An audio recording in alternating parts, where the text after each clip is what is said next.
serendipitously, fatefully being in the right place or the wrong place at the right time and being totally open to new opportunities, I walked across the stage of an open mic and the host said something to me like, "You're short." And I'm like, "You're observant. What is this, Mensa?"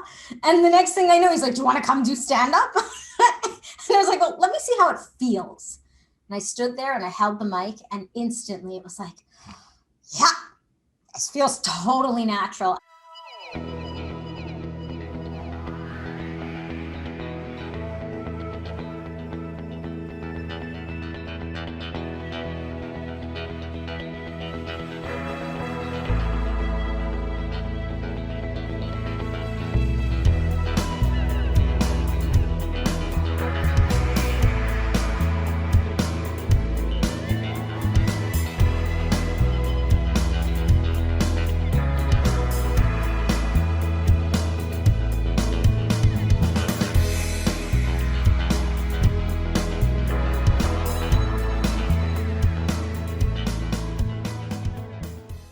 Hi, everybody. I'm Dr. Kristen Donnelly of Abbey Research. Here at Abbey Research, we are huge believers that the secret to changing the world is actually curiosity, because it's the only way the world has ever changed.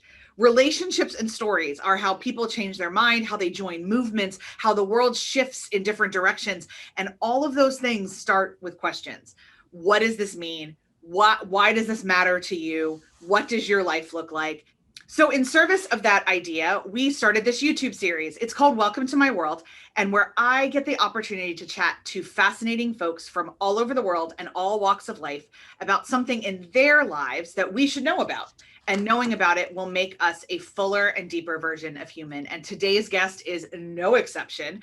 I am joined by the incredible Deena Baikowitz, who is the founder of Fireball Network. And let me tell you, when you meet her, this word will not surprise you. She's a business and career coach, a trainer, a speaker, and a comedian, and honestly, a human fireball. So Deena, thank you so much for joining me. Kristen, I'm so excited to be here. I really I'm going to start off by right before we started filming, you said you wanted to tweak your bio a little bit from what I had before. So besides what I just said, what do you want to add? Well, I think it's partly that we're always in a certain amount of flux and change and transition. And sometimes I say I'm a business and career coach. Sometimes I say I'm a networking coach. Okay. Sometimes I say branding and networking expert. And I'm adding producer to my bio. I have produced several and co-produced several online comedy shows and variety shows. And by the time this airs, hopefully I will be in talks to produce a television show. Name it and claim it and put it out to the universe. I pitched it on Clubhouse. Apparently I nailed the pitch and knocked it out of the park, which is a mixed metaphor, and I don't speak sports, but I got what they meant. Amazing. So, yes. Can you tell us about it? Nope. I have to get my NDA from my lawyer, but I can tell you that developing programs, whether it's a television program or a conference or a podcast, is about coming up with a creative idea, serving a community, making it educational and informative, and also making it very experiential, or, making the experience engaging and useful and entertaining, because as a comedian and as a performer, that's how I show up and that's how I deliver. I'll tell you, a lot of folks wouldn't connect comedian with business coach. So how does one inform the other? That's a great question. And so comedian is also relatively new to my official bio. Okay. It's something I've always been. Like they say, you can't teach funny. You can teach the law, you can teach Excel spreadsheets, you can teach someone how to coach. You can't teach funny. I've always been funny. I've always had a sense of humor. It was to your introduction, it was my way of interacting with the world and dealing with some heavy stuff. And it was just natural. It was fun for me, fun for others. It puts everyone else at ease. I always like to make everyone else feel welcome. Your show is Welcome to My World. And my two favorite words are welcome, join us. So the comedy part was just part of my personality. And then on the spur of the moment, impulsively, serendipitously, fatefully being in the right place or the wrong place at the right time and being totally open to new opportunities, I walked across the stage of an open mic and the host said something to me like, "You're short." And I'm like, "You're observant. What is this, Mensa?" And the next thing I know, he's like, "Do you want to come do stand up?" And I was like, "Well, let me see how it feels." And I stood there and I held the mic, and instantly it was like, yeah, this feels totally natural. And I started doing stand up comedy. And when I would go to all of my networking events, the two things people would ask me, they used to ask me for networking advice. Then they started asking me, "When's your next comedy show? What's it like?" And then they'd ask me about my dating life, which is completely connected to my comedy. So first I kind of like put a teaser out there. I put amateur comedian on my LinkedIn profile. Then I just I did my first showcase. I did my first online global show and made like $4.22 in tips. I'm like, I've gone pro. And I took amateur out. And it's also that name it and claim it, right? I wasn't lying. I was doing comedy and then figured out, well, what is the integration? Why does it matter to me? And why does it matter to my network? And here's what I came up, two things. For me, it was about showing up as authentically, and I know we use that word a lot, but no more holding back the funny and the quirky. And you might be in the middle of a coaching session with me, and I will break into a set about extroverts and introverts for 60 seconds to prove a point. And I don't have to hide that or hold back anymore. It's who I am and how I show up, and it's a gift. And then for others, what I've been told is that humor puts other people at ease. It does break down serious subjects. I mean, I teach networking, right? How to break the ice. Humor is a great way. What is it that's scary about networking? We're scared of rejection. We're scared of being criticized. We're worried we're different or we're not going to fit in. And I can use humor to poke fun at myself because I'm super tiny. So that's generally the first thing people notice. Not so much on Zoom. I found that like all those contouring videos don't make you look any taller. Like TikTok is useless for that. But it's just that way of saying we're all different and we're all special and like we're all human beings, and like let's take that nervousness of networking out of the picture, just have some fun together. And comedy is about the human experience and the human condition, and so coaching is about living your best life and being your best self and serving others with your gift. So it's kind of meta on that level too.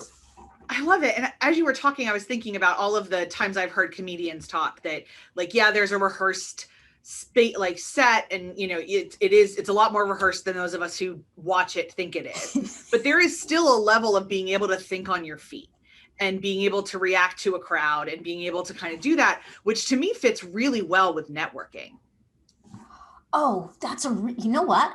I don't even think I ever realized that. Isn't that funny? It's so, because I'm the type of comic and the type of person who I do think fast on my feet. I'm better in a situation where I have to react in the moment because I read people and I'm empathetic and I pick up on all the things and find connections. If I have to over prepare or over rehearse or like do a bunch of homework before something, partly it takes away from the fun and it adds a lot of pressure. Like, what if you get it wrong? Okay. And so, yes, networking is, if someone walks up to you and, "Hi, here's my elevator pitch, and this is what I do," and you can tell that I've rehearsed it and it's boring and routine, and now I'm going to pretend to listen, but then I'm just going to tell you what I want. Nobody wants to hear that. I was watching my first comedy showcase on video the other day, and I was making fun. I was joking about extroverts and introverts and networking and dating. And I'm like, "So I'm an introvert." I was like, "Oh, God forbid." And I was like, "I'm sorry." And like, that was so in the moment. And like people cracked up because for me, God forbid I would be an introvert, but I love introverts. I work with them. It wasn't disrespecting them. It's just, this is my world and my reality. And, instead of getting upset, like, "Oh my God, I made a mistake. Oh no." It's not brain surgery. It's not rocket surgery, right? No one is actually going to physically be hurt because you said the wrong word. Or if someone asks you a question that you don't know, that's an opportunity to say, "You know what? That's a great question. I never thought of that.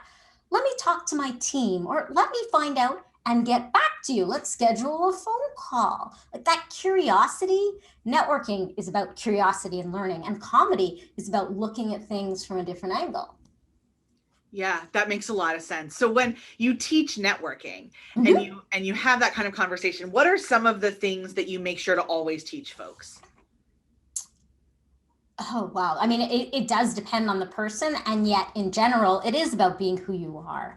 It's not trying, people are like, I need to be a great salesperson, or I need to show up as this very serious and I have to prove all of my credentials and my experience. I said, if you're in the room, I assume you belong there. A lot of people have that imposter syndrome, or that sense of either they're going to find out or they're not going to know I'm smart. I have to prove myself. So first of all, just relax a bit, that you're in the room, you belong there. If you're on the stage, I mean, you do TED Talks, you belong there. You have certain credentials. You worked hard to get to that point. And I will say this, in almost any room I'm in, you didn't get to where you are today without knowing how to network, even a little bit. Even if you're a college student, you may not realize it was networking, but how you got a job or an internship, or even made friends, or asking a professor for advice on a job, or asking for a recommendation. So we all have it. It's just a question of embracing it and learning to be open, and taking away that pressure of there's a right answer and a wrong answer. Now, there's also a goal. That is the other thing. I tell everyone, what's your goal walking into a room, a stage? Maybe it's a party and your goal isn't to go find clients, but to meet new people. And that's still a networking opportunity. Networking can be for business. It's for life. I say, spark your networking. This side. Spark your network, ignite your business. I also have spark your network, ignite your career. Spark your network, ignite your life. And knowing that it is a blend of the personal and the professional, and the best relationships are those long-term strategic ones where you're like, oh, we get along, we have something in common, or we're different and we learn from each other and complement each other. Yeah, I think as we have different conversations about business, and we get rid of this idea that you are supposed to be a different person in different parts of your life, and we kind of, not that we eliminate boundaries, because boundaries are important, but boundaries don't mean being literal different versions of yourself. And as we kind of dismantle that, especially for small business people who work in small businesses and small business owners and entrepreneurs, I think we can have different conversations about networking. And this idea that going to a friend's birthday party is also networking. Standing in line at a roller coaster can be networking, because it's about being your authentic self all the time and being open to new relationships and new information whenever you can be. Exactly. And I've met most of the people in my life by talking to strangers. In the airport, actually, once on an airplane, the gentleman next to me, I had a big bag of bagels. I was going to Florida, and I had a bag of Montreal bagels that I was taking to she's like, you can come stay with me for a week, but you have to bring me 24 bagels. And the guy looks at me and starts asking, he's like, wow, you must really love bagels. And I was like, well, it's for a friend. We started talking. We ended up dating for like 6 months. Now, I eventually, after that, I did move to New York, but that's not something like I planned. It was just a conversation about bagels. And then fast forward, I networked my way and information interviewed my way into my dream job in New York City, marketing Broadway shows in 1999. And I networked my way into other industries. And I met a woman in the elevator because she was wearing a SpongeBob SquarePants hoodie. And I said, oh my God, I love SpongeBob SquarePants. I saw the musical. It's one of the favorite dances in my favorite dance class and my favorite teacher. And she said to me, and I said, do you work on the show? And she goes, no, but I know the people who do. Would you like me to introduce you? The magic words. That's my magic sentence. It's like, I know someone you should meet. Let me introduce you. And this woman is now somebody who I went to for advice about my TV show. And I said, I've been talking about our story. And she said, I can say her name. And she works at Viacom, and she's incredible. And because we two women talking to each other in an elevator, it wasn't a pitch though. It wasn't an elevator pitch. It was an elevator conversation that lasted 20 seconds. We got down to the ground floor and kept talking for another half hour. And then we got together again, and we got together again. And when I texted her a few weeks ago, which will be earlier, but I, kind of not out of the blue, we see each other on social media, but I was like, I have a favor to ask you. I have this concept for a TV show, and I was hoping you could give me some advice. She's like, absolutely. When are you available? And that's what networking is. So you mentioned it wasn't a pitch. So when you coach folks, do you coach them even to have a pitch, or is that something that you coach them not to have? Yes. And no, it depends on the situation, right? And coaching, I mean, we know in a lot of content, in a lot of situations, it depends is a typical answer. So, which goes back to what is your goal? If you're at a party for a friend's birthday, don't be walking around shoving business cards and like, hi, I'm Deena, I'm a networking coach, and this is what I do. Would you like to schedule? Like, nobody wants that. If you're at a business networking event, you should absolutely be telling people what you do. That is what you're there for. So, having your pitch, knowing how to describe what you do and why you're good at it and the value you bring is absolutely important. That's also why people struggle, because they don't know how to talk about themselves or their services in their words, without sounding sleazy or icky, or like I feel like I'm bragging, or maybe they're not interested. Like, we have to know how to position what we do in a way that shows our value. So if I walked up to you and said, I'm good at this and I'm good at that and I do this, and you're like, what do I care? Like, Kristen, here's how I help my clients. I help them feel more confident. I teach them that small talk should never be soul sucking, and an elevator pitch should not make your ears bleed.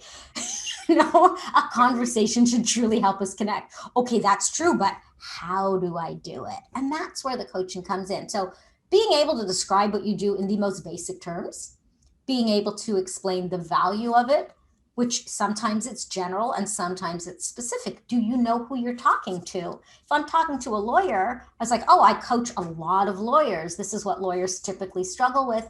I've been on a couple of law podcasts. I speak at bar associations. Be happy to share these resources that might be useful for you. And also the branding part of it, because people feel like it is that still like personal, professional, what's my brand, what makes me special? And that's a process. It's not a pitch, but it's coming up with stories. Like I have my elevator story to tell you, right? The woman in the elevator, Makeda Mays Green, SpongeBob SquarePants. Come up with those stories that reflect who you are and what you do and what excites you. I'm not the only, I call all my friends and clients fireballs. We all have that fireball within us. It's just a question of figuring out which stories to tell, what words to use, what tone of voice, and who to tell it to. I completely agree with all of it. And as you were talking, something that came to mind was this idea of, it's often overused, the know your why business. And it's at this point, Simon Sinek's TED Talk has been watched so many times. I think it's just like in the ether in a way. And we talk about knowing your why so much. But one of the reasons we talk about it so much is that it's really important. So like, if you don't know if you don't know why you're doing, you don't really know what you're doing. And to be prepared to have these kind of flexible conversations means knowing in your bones what you do and how you serve and how you show up in ways that I think a lot of, especially early entrepreneurs and corporate folks have never been given which would include lawyers, have never been given the luxury of exploring. And it's true, because it's all, I'm here to make money, or I'm here to, there's the typical, I want to help people, which is valid, but in and of itself is much too vague. I was a social worker. Absolutely, I wanted to help people within the context of a hospital, a nursing home, a medical rehab facility. How did I help them? I facilitated support groups. I created recreational activity programs for patients and families to interact, right? The how and the why are connected. So how do you want to help people and why you want to help them? If you're a business owner who, for example, wants to help other business owners automate their systems because saving time is really critical, and you learned, through your own skill sets in your own businesses, that here's how you could shave a couple of hours off your week or even your day, if that's possible, and free up your time to take a dance class. Like, my why is, I know my why. It's nobody puts baby in a corner alone on my watch, on my dance floor, or my conference room, or my networking event. Everyone should feel included. And that goes back to my childhood and my adulthood. I want everyone to feel included to the extent that they want to be. And I want people to embrace their differences and their talents, because we are all different. My difference growing up on the surface level was but was obviously my height. I'm 4'6¾".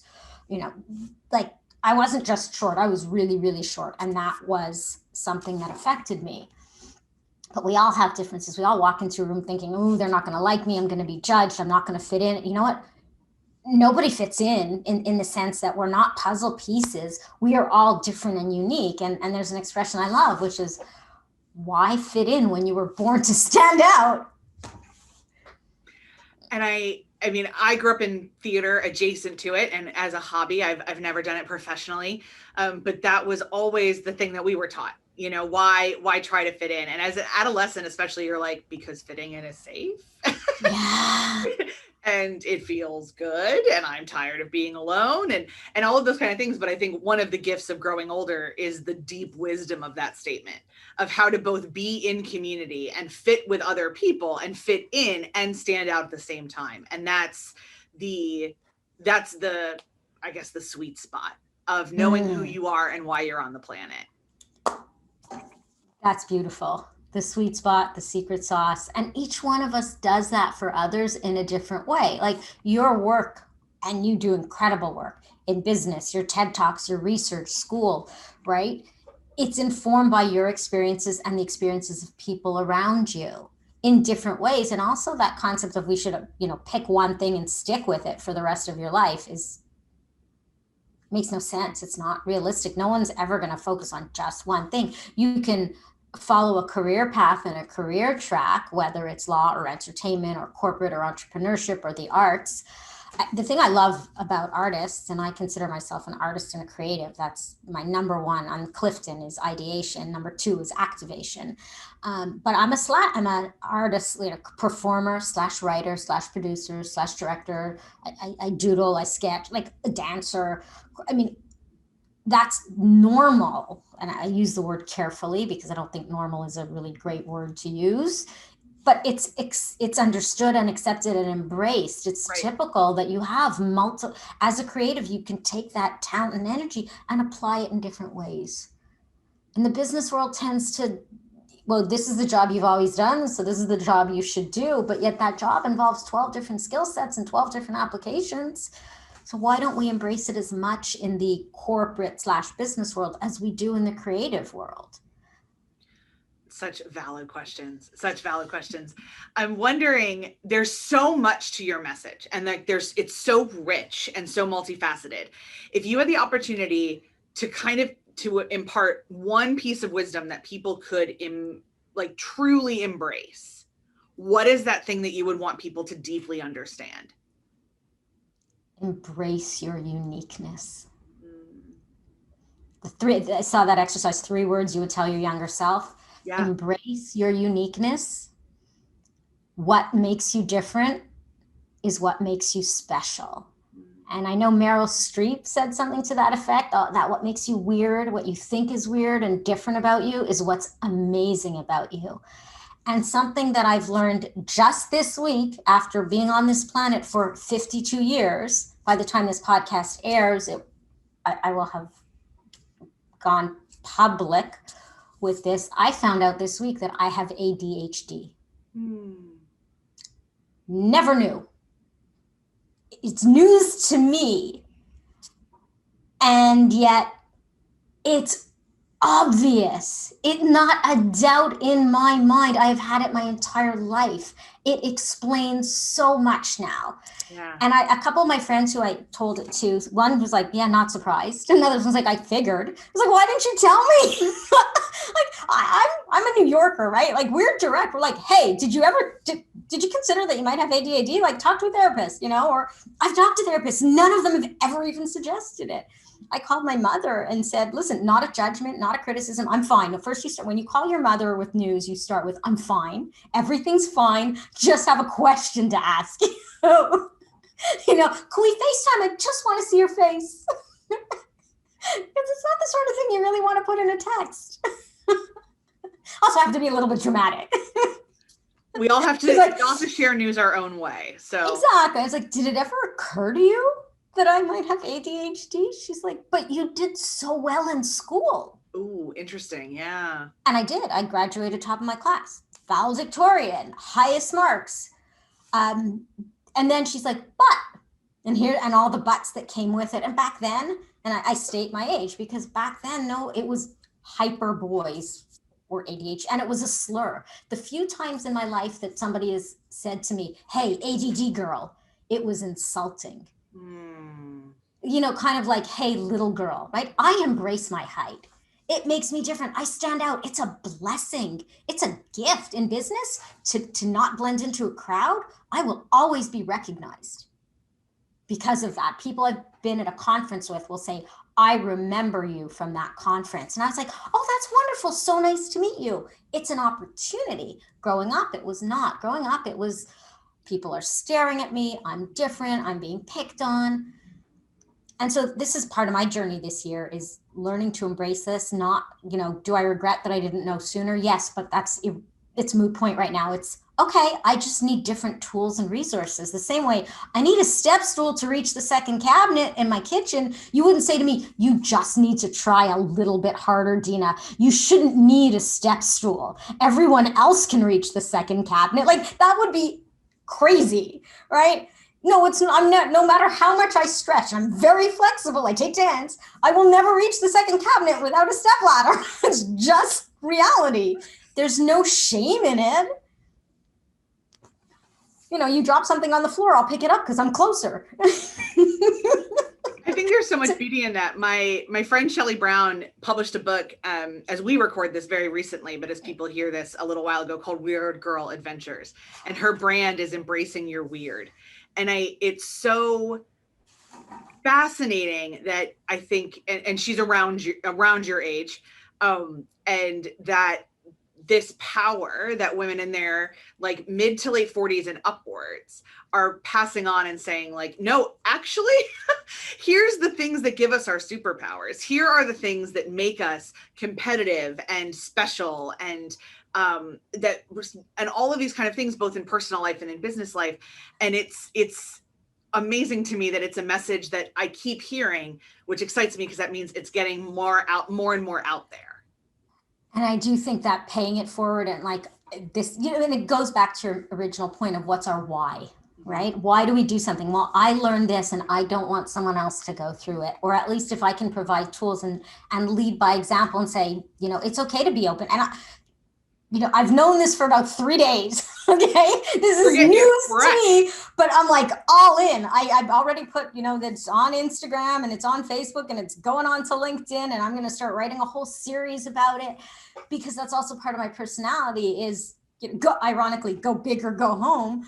But I can be that role model for others, and I can say it's okay. And in fact, it's good. It's like, I have 10 million new friends in this country.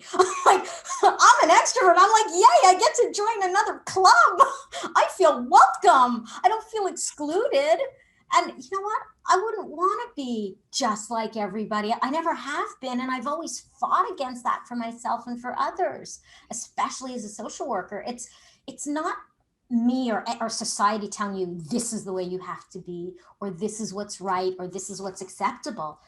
Figure out what's right for you. And unfortunately, as women, we are labeled and stereotyped. And I mean, it's also men, it's not just women. And obviously there's a whole range of diversity in so many different ways. You know, I so often, I'm a white woman. I know I have privilege. Absolutely. Part of the privilege of being an older white woman is been there, done that, don't care anymore. If you don't like me, I don't care. You know, what other people think of you is none of your business. I mean, it is, but it just, I don't let it get to me the way it used to. And I think that does come with a certain amount of age and maturity, and having been through all the insecurity and being hypersensitive at one point. Living in New York was the best thing for me because I went completely alone, had never been. It was a brand new adventure, so I was excited about it. And apparently with ADHD, enthusiasm is one of our superpowers, right? Like, we are gregarious and motivating, and we are cheerleaders, and who wouldn't want us around? I mean, don't ask me for directions or to do math because I can't. But so what? Like, I'll find somebody who's good at it and say, oh, you're amazing at math and directions. Would you lead us? So we are those natural organizers and leaders, and we're great at empowering, and we're very empathetic. But figuring out what you're good at and what you love and what makes you proud of yourself, despite what other people say, is the trick. What a beautiful place to end our conversation today. I think that is so wise, and I absolutely agree with it. And I can't wait as you learn more and more about this newly found superpower, how that affects you. So folks, if you've also enjoyed today's conversation, please hit that thumbs up. I know it seems lame, but the YouTube algorithm, big fan of that thumbs up. And if you love conversations about curiosity and empathy and inclusivity and knowing your why and understanding the world, then you'll love the rest of my channel. So please subscribe and hit the bell so you don't miss anything that we put out and any fascinating conversations that we have, either between Dr. Aaron and myself or with guests like Deena. Deena, thank you again so much for joining me. This was a blast and an honor, Kristen. Thank you. I want to leave all of your listeners with this. Why fit in when you were born to stand out? Embrace your uniqueness. A beautiful benediction. And if you'd like to get in touch with Deena more, all of her contact information is going to be in the show notes, and she'll see you around in her spaces, and I'll see you around in mine. Bye, everybody.